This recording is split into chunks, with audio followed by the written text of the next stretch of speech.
Hello everyone. तर आपणा सर्वांचं या ठिकाणी मी स्वागत करू इच्छिते।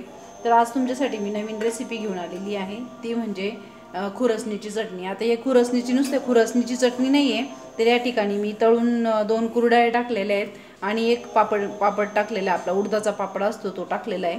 तर मी काय केलं, कुरडई आणि पापड तळून साईडला ठेवला, म्हणजे तो बारीक करून घेतला। त्याच्यानंतर मी खुरसणी चांगली भाजून घेतली आणि ती मिक्सरमध्ये ना अगोदर काय करायचं, 4 ते 5 निका लसणाच्या कांड्या किंवा तुम्ही निका पाकळ्या पण घेऊ शकता।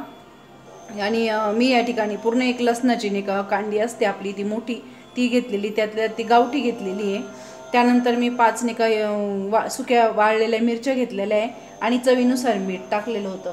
तर हे अगोदर मीठ, लसूण आणि मिरची हे मिक्सरमध्ये चांगले बारीक करून घ्यायची। त्याच्यानंतर आपण जी भाजली होती खुरसणी ती पण चांगली मिक्सरमध्ये बारीक करून घ्यायची आणि त्याच्यानंतर जे कुस्करलेला जो किंवा बारीक केलेला जी कुरडई आणि पापड होती त्याच्यामध्ये मिक्स करायचं आहे। तर हे बघा, या ठिकाणी तुम्ही बघू शकता की खूप छान अशा प्रकारे ही मिरची तयार झालेली आहे। आम्ही ही म्हणजे महिन्यातनं एकदा दोनदा किंवा 15 दिवसातनं ही बनवतच असतो। खूप छान लागते, तुम्ही देखील करून बघा आणि कशी झाली काय ते मला कमेंट करून नक्कीच सांगा। आणि व्हिडिओ जर आवडलाच असेल तर तुम्ही लाईक करा, शेअर करा आणि सबस्क्राईब करायला मात्र विसरू नका। कारण काय होतं ना, मी व्हिडिओ पाठवते मग पण सबस्क्राईब कोणी करत नाही किंवा लाईक कोणी करत नाही, तर असं करू नका। कारण महत्त्वाच्याच इन्फॉर्मेशन ही मी शेअर करत असते।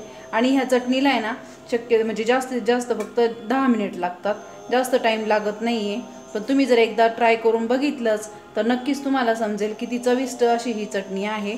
तर जर तुम्हाला याचं डिटेल जर माहिती हवी असेल अजून काही, तर तुम्हाला मला कमेंट करून सांगा, नक्की मी शेअर करेन तुमच्यासोबत कशी काय काय इन्ग्रेडियंट्स लागतात काय, परत एकदा सांगेल हवं तर। व्हिडिओ पुन्हा एकदा सांगते, लाईक करा आणि सबस्क्राईब करायला मात्र विसरू नका। थँक्यू।